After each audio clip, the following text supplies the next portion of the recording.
So what is the answer? He said 5 minutes ago. Okay.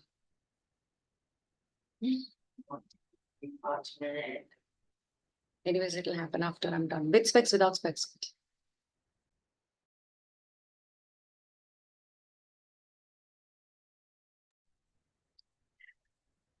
Good evening, everyone, and welcome to this episode of Leadership Satsang. I'm your leadership coach, Yukti Kapoor Mendiratta. Thank you so much for joining in, for all your encouragement, for your amazing participation week after week, sharing with me what your challenges are and what can help you to get to your next level. And that's where I draw my inspiration from. That's where I pick up relevant topics and insights to share with you all in these satsang sessions. So thank you so much for being a part of this journey. When we started, I had no idea that's going to be, running into 80 episodes and beyond. But I think now the episode number just looks like a number, and we have a long, long way to go because I have a lot more to share. But before I go ahead and share with you a very, very important lesson that we might be aware of, we often forget, and some of us absolutely fail to practice. And without learning this lesson, any success that we wish to achieve might be far more difficult than we can imagine. And even if we achieve it, it will not be as fulfilling. That's how important this lesson is. So I'm going to touch upon it much in detail after we bring ourselves into this present moment completely. And you know how we do it? We do it by chanting Om together. I heard this in one of Eckhart Tolle's podcast, and I really liked what he said, that maybe the word Om is part of home, and home is derived from Om. You know, home has Om in it. I kind of like that connection he was trying to build, because that's our reservoir of happiness, isn't it? Our home, our family, people we love, and we want to do whatever we want to do in the day, and then we want to go back to them. We want to go back to our home. So when we chant Om, we come back to our home here, in our heart, in our soul, connecting with ourself, with our soul. That's spirituality, reality of your spirit, connecting with yourself, coming back to your home here, and not some cement and bricks around you. This is a real home. So whenever the world stops making sense to you, come back home. And the more you practice how to, the easier it is. The easier it gets to just disconnect when you need to. Switch on and switch off. That is the most important thing to learn. It's a superpower that you can have if you learn how to switch on and switch off. That's it. You know what that means? That if something is not working for me, or I had a fight with you, I don't need to take my entire day away from myself because of that one argument. I should know how to switch on and switch off from that, and switch on to the next thing I need to do. Like how you watch TV, right? You watch TV, you start with Netflix. You don't like anything there. Or you start with some movie on Netflix and you think, okay, this is cool. This looks interesting. And after 20, 30 minutes, you think, oh my God, this is so boring. It's going nowhere, too slow for me. What do? Do you force yourself to go through the entire movie? You do that? Give me a yes or no in comments. I hope not. You would just pick your remote and change the channel, isn't it? But in life, we forget to change the channel. We keep watching the same show and we keep bringing ourselves down. I call this as a downward spiral. One thing that's not working for me, with that low energy, I try to do more and that also doesn't work for me. And then something else goes wrong and something else goes wrong, and it's just a downward spiral. And what you're going to learn today, the lesson I want to share, by the way, is going to create an upward spiral, which can take you out of any misery that you have created for yourself. And yes, it's true that we create our own misery. No matter how much you want to blame the world around you, you have such an important part to play in it that without your participation, it is impossible for anybody to create misery for you. Trust you me, that's true. Whether you like it or not, whether I like it or not, that's the fact. If we learn to get that remote in our hand, if we learn to change the channel, there is nothing that can get you stuck in a downward spiral. Absolutely nothing. And for that, we need to bring in some discipline, some routine, some practice. For me, it is chanting Om. because it has no religious connotation to it. It is just a spiritual connection with your own spirit, your own self. Those vibrations that you feel after you chant are the ones that aligns your 7 chakras. And as you chant with your eyes closed, imagine these 7 chakras in one line. Imagine all the colors. I'm sure you know what the colors are. We did one episode on just chakras, and maybe I will touch upon it again in the sessions to come. In one of the upcoming sessions, I'll take up just chakras, understanding chakras, how to cleanse your chakras. This is science. This is science. This is not somebody's figment of imagination. It is as scientific as law of gravity. There are energy balls inside of us, right? So we need to understand how it functions. And that's when we will see whether they are aligned or not and learn ways to align them. Let's use one of the methods for now, and that is to chant Om. So may I request you all to please sit comfortably wherever you are. And if you can chant it out loud in your environment, that will be amazing, because I want you to feel the vibrations. Yes, so let's keep our glasses aside. Spine straight, shoulders relaxed. Spine straight and shoulders relaxed. Close your eyes, please. And take a nice deep breath in. And breathe out. Just forget about the world. Forget about all the problems that you think you have in your life. Just for some time, focus on your breathing so that you can feel how alive you are. Feel the life that you're experiencing in this moment as you breathe in and out. In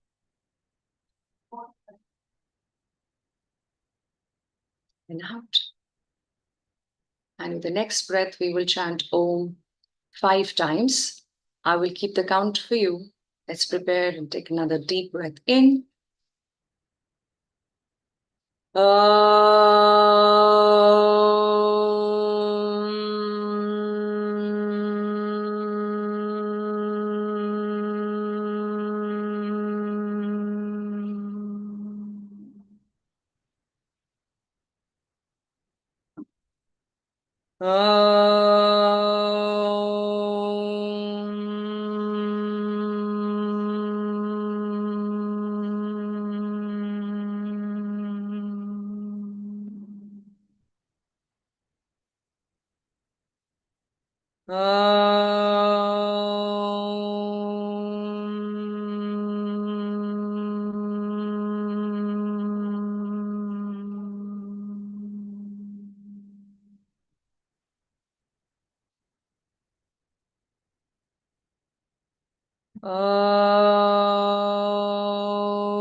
Shanti, Shanti, Shanti.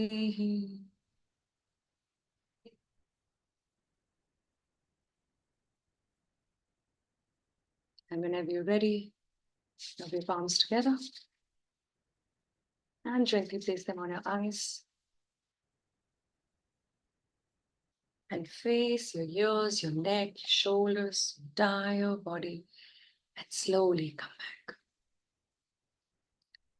And as you bring yourself in this moment, please share with me, how are you feeling? And where are you joining from? So that I can welcome you to the session today. Let's have it quickly in the comments, please.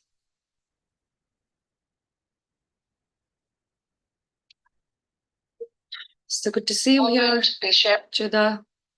Good to have you here, Chida. Very good evening. Indiran, good evening. Abhishek, so good to have you here after a long time. Mahesh, welcome, welcome, Moishi. So good to have you. Sohini, So good to see you as another regular. I love that. I love that commitment you all have for your own learning. These are the people I call as lifelong learners. Trust me, it's not a hashtag. It takes some work. It requires commitment. It requires discipline. And I see that in all the leaders who show up here week after week. Sachin, coming after a long time. So happy to have you here. Deepa, thank you for joining in. Bharti, good to have you back. If I may say, Bharti, you're another regular. Surendra, thank you for being here. Thank you, everyone, for joining in today. Thank you, Sohini, for your compliments. It means a lot. Thank you so much. All right, so let's reveal the secret, this practice which can transform your life. What is this practice? Any guesses? When you saw this topic today, the simple practice that can transform your life, what is that one thought that came to your mind? Let's have it in the chat. Let me see if you could guess the right practice. And of course, there are like a lot of practices which can add a lot of value to life and can help you to improve life. And at one point, you see how it has transformed you. You know, transformation does not happen overnight. It doesn't happen with that one thing that you do, that if I do this, I will be transformed. Transformation is a process. It's a process. As you look back from where you are and you see, okay, with this situation, 10 years back, I would have made a mess. I would have made things worse. And now I know how to make things better. That's also a transformation. But you might also be very conscious of a few things, maybe habits or behavioral patterns or emotional patterns that you're not able to break out of. And you want to break out of that. And you may want to call that as a transformation, which requires some deliberate, conscious work. And this practice that I want to talk about is going to add tremendous value to this intent of creating that conscious transformation. What is that? Discipline. Discipline. Okay. Thank you, Bharti. Thank you so much. Discipline, Oshi, very good guess. But any other thoughts, any other guess? Consistency? Yeah. Break the chain of worrying thoughts. I know, Surendra, so much we want to do about our thoughts, right? But what to do? What to do? Thoughts just completely take us over. And we're only trying to calm them down by being more aware of what these thoughts are, right? The thoughts are created by us. So why be scared of it? It's your own creation. We just need to be mindful of what we want to create for ourselves. And then thoughts can be a very important thing. It can add fuel to your fire. If you have the thoughts which are empowering you and not limiting you. So it's that change that is needed. And maybe that's what you call as transformation. Yeah. So good guess there. But what I believe is a very, very important practice for you to achieve that transformation that you so desire is gratitude. Gratitude. And we've talked a lot about it. We've heard a lot about it. Attitude of gratitude, thanking people, writing journal, praying before you eat food and thanking your blanket and thanking the bed on which you sleep. And all of that is fine. But here the question is, how much do you really do? How much is gratitude a part of your life? Because just by knowing something about gratitude does not add any value, not to your real life. It might add to your intellect, and you might feel a little high on your ego, thinking that, oh my God, I write a journal, or I understand about gratitude, and so I think I understand what it takes to bring in this attitude. It takes a little more effort than just that. And I want to touch upon this with you all today, how to truly bring this practice into your life, which can completely transform your life. So before I share the how-tos, I want to talk a little bit about gratitude. It's very, very important that you understand the power of gratitude. What you're looking at in front of you is a scale of some emotions with different energies. I've talked about this many times in the past, so I know all the people here who join me live and who join me live every single week are part of my tribe. And my tribe understands that we are all part of an energy field. As much as we are a source of energy, we're also part of a bigger, larger energy field. And all the energies interact with each other. Now, the energy that you attract towards yourself is a function of the frequency of your own energy. If you are low, you will see that more bad things happen on that day. And when your spirits are high, you will see that some good things happen and some good experiences come in the day because your energy is higher. And the energy is impacted greatly by emotions. What is emotions? Energy in motion. It's energy in motion. So what emotions do you experience will define the energy frequency at which you're operating. Now, if you look at the entire scale of emotions, you could see that ranges between elevated emotions and surviving emotions. So surviving emotions right at the bottom, and right at the top are elevated emotions. And our emotions are somewhere in between, and they keep changing in the day. Something good happens, we feel good. Something bad happens, we feel bad. Every feeling is a function of an emotion, right? So we experience multiple emotions every single day. Now, which emotion do we operate from most of the times is what defines the vibration, the frequency at which we operate in our life. And higher frequency will create better experiences and a better quality of life. It's as simple as that, right? Because experiences define the quality of life, isn't it? Right? You got good experiences, you will consider your life to be a good life. And so it improves the quality of your life. Now, what are elevated emotions? Elevated emotions are bliss, freedom, love, joy, appreciation, gratitude. What are surviving emotions?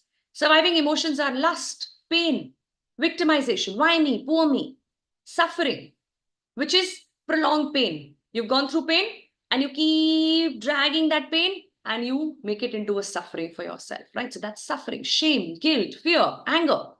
These are survival emotions, lowest level, lowest frequency. What can you create from here? Misery. Very nicely. You can create some high quality misery for yourself if you operate from these levels most of the times. Of course, you will experience pain in life. This is human life. It's not going to be all hunky dory. They're going to be tough times. They're going to be good times. But how much do you get stuck with the tough times? How much do you make yourself a victim of circumstances? That's your choice. You can read a lot about it and then do what you've always done.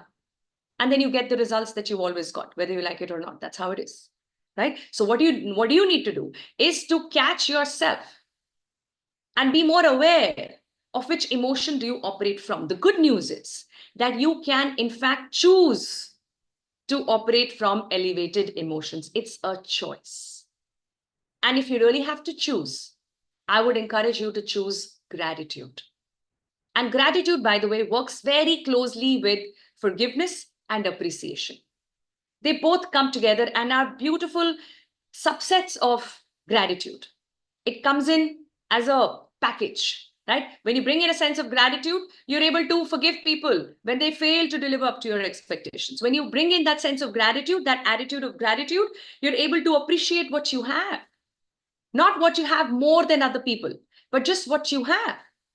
It's not a function of more or less. Because at any given time, somebody will have less than me. At any given time, somebody will have more. It's not about that. It's about what I have. And I'm so thankful for what I have. And when I make this into a practice, which means it needs to be done consciously, it has multiple benefits. So I'm going to touch upon some science and neuroscience to help you understand the power of gratitude. It's not just a good practice to become a good person. It is a practice that will help you to live a good life. So do you really want to understand the benefits? Give me BIO in the comments. It's long since I asked for a BIO from you all. So give me a bring it on in the comments. That will tell me that you are absolutely ready to learn what are the scientific benefits of practicing gratitude.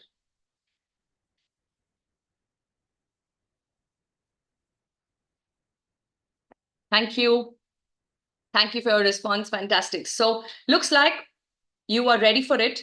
And it's time for me to bring it on and share with you what are the many, many benefits of making gratitude a practice. So let's look at three different categories. These are all that we need in our life. We need psychological benefits, which means it will add happiness to your life. A happier you comes in when you bring in this practice of gratitude. Why? Because with that, you experience more positive emotions and thoughts. Because your focus is in finding what you have, looking at what you have and counting your blessings. And wherever your attention goes, energy flows. Correct? So if your attention is going on, oh my God, I don't have this and I don't have that, that's where the energy is flowing. You're going to have more of lack of this and lack of that. But if your focus is on what I have, it automatically generates more positivity, and positive emotions are high level emotions, high frequency emotions. And that's what will also elevate your thoughts. You don't have to be scared of your thoughts. Like I said, they're on your own creation. It's your own doing. Thoughts are not a problem. What are you thinking? That could be questioned. That could be improved. And that can lead to the transformation that you aspire for, right? You're more aware. You're more awake. Awake is being in the moment, in today, in the present, in the now, as we say it. That's what gratitude helps us to achieve. That's the psychological benefit. Increase self-satisfaction. And self-satisfaction means a sense of contentment. You see, people believe that contentment means that, oh God, if I'm content with what I have, I'm not going to be ambitious. I don't agree with that. You can have very high ambitions in your life and you can still be content with what you have. You're not satisfied. You're not done yet, right? You should not be done till the last breath of your life. Why should you be done? I will never be done. And my deepest desire is to just take my last breath in one of these kind of sessions, conducting something like this, and then this could be the last breath and my last moment, and that's how I want to leave this body. It'll be so amazing. It'll be my prayers answered, right? Because you're just never done. Why should you be done? So you always have ambitions, absolutely, to achieve more, to do more, to give more, to serve more. But you could also be content with who you are and what you have today. That is what helps us to be ready for the next level, to give 100% to what we need to do next, right? So when we bring in that gratitude for a healthy body, gratitude for the fact that I can move my hands whenever I want. I have two hands, I have a left and I have a right. And it's not a joke that not everyone can say that, isn't it? But we take it so for granted, so for granted. And that reminder has to come in on daily basis. I know people, including myself, who touch their feet and would look at their feet and thank the feet for taking the load and the weight of the entire body on them the whole day. How many of you look at your feet? When was the last time you looked at your toes carefully? Think about what I'm saying. Do you even look at your hand that you use for 100 things every day? Can you just see and admire the beauty that you are? The beauty of the hands and how functional they are and how they add so much to your life, without which you will be disabled in multiple ways, not just physically, psychologically, isn't it? There is a long list of blessings that we can keep counting, and we don't need to just know it. We need to do it. We need to do it every single day. It's a practice to be followed. That is a long list of just psychological benefits. Gratitude affects our brain in a very significant manner. It fosters cognitive restructuring. Sorry, you know what is cognitive restructuring? Ability to think in a different way, ability to improve the way you think. That's cognitive restructuring. So it enhances that by evoking positive thinking. If you live in gratitude, if you practice gratitude, not 10 minutes every day, not 10 minutes before you go to bed, but all the time, throughout the day. For me, praying is gratitude. For me, praying is just to fold my hands and say thank you 100 times, 1,000 times, 1,000,000 times. Just thank you, thank you, thank you, thank you. That's how I pray. Like that's the only way I understand to pray. Just hold your hands and just say thank you, because you have just so many reasons to say that, and you say that the whole day, right? It reduces fear and anxiety by regulating your stress hormones, your cortisol. It in fact also secretes happy hormones like dopamine and serotonin. It wires and fires new neural connections to the bliss center in your brain. That is a significant and direct impact of gratitude on your physical brain. Do you see the power of gratitude now? Are you realizing this? Like, if you are, then give me super powerful in the comments, please. Are you realizing the superpower of this simple practice called gratitude? And we've only talked about psychological benefits. And then there are social benefits. Social benefits makes a better you. If psychological benefits makes a happier you, social benefits makes a better you. You become better in communication. You become more empathetic. You're able to accept people. You have better relationships. You're more likable in your group, more involved with team and other people around you. You become more human when you bring in gratitude as a practice. This strong interpersonal connection that you learn to build with the practice of gratitude is a function of how you express this gratitude and feel it at the same time.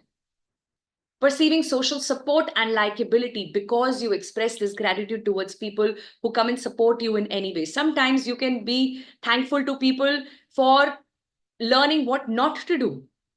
As much as there are a few people in your life you will learn from, as role models and as mentors and coaches and teachers. There are a few of the people who teach us what not to do. That's also a learning. Thank you very much for telling me what I should not be doing. This is who I don't want to become. And that's also a reason to experience gratitude. And you don't always have to express it. But if you do, you're creating that much more vibration around you. Right? Improve group dynamics and communication. When you're able to bring in the qualities that you see in people before you find their faults and criticize them for who they should be. That is how important it is for interpersonal connections to practice gratitude. Does it make sense? Give me MS in the chat, please, if it makes sense. Are you following what I'm saying? Are you with me? Give me a with you.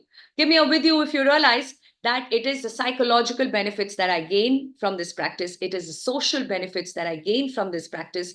And it is also physical benefits that I gain. A fitter you takes shape with this practice of gratitude. You become stronger at an immunity level. You build strong immune system. These are scientifically proven, my friends. And if I had time, I would have shared with you some references to help you understand how important and powerful this practice is. How at a anatomy level, at a physical level, it makes our immunity stronger. You fall less sick. You're more healthy at a physical level if you are somebody who practices gratitude. You have less body pains and aches.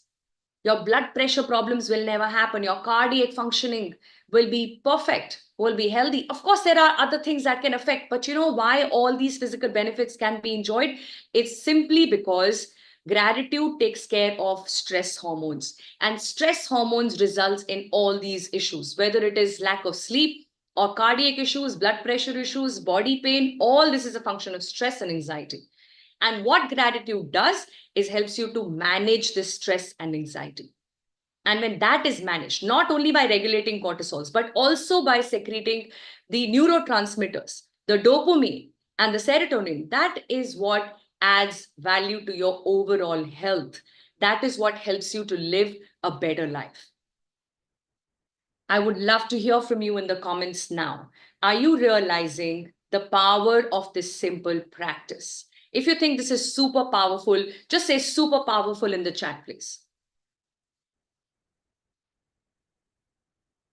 Can you say super powerful? And I'm hoping that tonight you will sleep with a much deeper sense of gratitude for what you have, for everything that you have, for every small and big experience that comes into your life. Let's have gratitude for that too. And that brings me to 3 ways in which you can enhance your gratitude. I'm going to very quickly touch upon it because each one is a very, very deep topic. And when I conduct these retreats for my spiritual leaders, I sometimes bring this in. We're going to have one in December, and I'm going to go deeper into this because I think gratitude needs to come in more deliberately, more consciously. So the first way to bring in more gratitude in your life is to savor experiences, small things, small joys. Somebody keeping the breakfast ready on the table before you come there, before you arrive, so that your time is saved. That gesture, can you savor that? Can you savor that moment when somebody does something for you, no matter how small it is, no matter how much of a routine it is, but it is happening. Even if it's a part of a routine, it is because you are in someone else's mind. Somebody else is thinking of you. And that's why they've made this into their ritual, their part of the day to take care of you in big or small ways. Look out for these experiences. These small experiences of maybe experiencing the breeze that touches your skin when you go for a morning walk, instead of just counting your steps. I have covered 10,000 steps today. I have covered 8,000 steps today. And that is what I understand as exercise. Can I just be with my body when I'm exercising the body? Can I just focus on that part of my muscle which I'm exercising when I go to the gym? And then savor that moment, that experience of that stretching. Can I just enjoy that stretch? That is living with gratitude. The second way is to experience awe. Awe is when you are living your life with the curiosity and innocence of a child. You know how children enjoy magic shows? Like they love going to these birthday parties for three reasons. Okay, these were my three reasons. And I think it's true for my kids as well. I can speak for them and not for everyone, but three reasons. Okay, number one, cake, delicious cake. Number two, some chips and some wafers and some side snack, which is usually very yummy. And number three, some magic show or something that the parents always plan in these birthday parties. And there's just so much fun because when you're seeing this show, you enjoy the tricks. You don't want to go behind the curtain and unveil the secret. You don't want to do that. You want to be in that awe, say, oh my God, how? This is amazing. He had this card in his hand and now he doesn't. Where did that go? This is so cool. Show me again. Not because you want to bust it as an adult who thinks that he or she is very intellectual and I'm going to find out how it is being done. Instead, be on the other side and say, you know what? I'm in awe of what's happening and I want to go deeper into this experience, just the experience of being taken away with something so simple. Can you bring in that sense of awe in your life? And that will create or become a source of positive thoughts and feelings. Trust me, it's not about being naive and stupid. It's about allowing yourself to just see the miracles of life. And there are lots of miracles that can happen, by the way, but they only happen to those who believe it. They happen to those who are open for it. A lot of miracles happen. A lot of miracles have happened in my life. I cannot stop telling you how many and how many times. And that is only because you're open. You live in this state of awe. That life is full of surprises. And surprises are always pleasant. Shocks are unpleasant, not surprises. The third way is to encourage and bring in a lot more admiration in your closest relationships. Of course, it's a very good practice to appreciate people you work with, very good practice to appreciate people in general. But people you work with, you live with, like these people who matter the most to you, these 3, 4 people, 5 people, working on this relationship and bringing in gratitude for the smallest of things that they do for you, which we take for granted. That is living in gratitude. That is bringing gratitude as a practice in your life. And for that, you've got to be more aware and awake to see what you're experiencing and to see what life is offering to you all the time. Even though you're running helter-skelter looking for what you want, you're not able to see what you have. Does it happen sometimes? You open your cupboard and you're looking for this one piece of clothing or whatever, you're looking for your wallet and it's right in front of you, but you can't see it. You're looking everywhere else. You can't see it's right there in front of you. You know why that happens? Because your mind has already taken a certain decision. There is a certain thought in the mind, and what you're looking at is not aligned to that thought. So you're just looking around to find that fit. If you let go of that and you're just open to see what's there, you will easily be able to find what you were looking for. Because what you're looking for is already there. You just need to be more awake. You need to be more in the moment. And you need to be bringing this practice in every moment. The practice of experiencing and expressing gratitude, not only for those big wins, but the smallest of experiences, smallest of comfort that life has blessed you with. You are blessed. And if you learn to live by counting these blessings, you will be a source of blessing for someone else, because you then become a source of light for others. You become a reservoir of positive energy that many others can benefit from. Many who are not attending these kind of sessions, who are not going deeper within themselves, who do not have the courage to show up and say, you know what? I've not been looking at this aspect of my life. You know what? I've not worked on such simple aspects and simple things about myself. I've achieved half the world. I think I can conquer the rest half. But you know what? I have not learned how to connect with my own self and come back home to myself. And now that I'm realizing it, I'm willing to do this. That takes courage. And once you find that willingness, it takes commitment to stay on that path. And for those who are here live, I have no doubt you're on that path already. And I'm absolutely honored to be your coach in this process. But coach always walks with you, not ahead of you, not behind you, but with you. So as we go together, you need to take the next step forward, and you will see me right next to you. With that, I conclude today's satsang session, and I do hope that this inspires and encourages you to bring in a practice much deeper of gratitude in everything that you do in your life. Thank you so much. Stay blessed and take good care of yourself. I will see you next week with another insight in the space of leadership and spirituality. Till then, please take care. God bless you all. Thank you.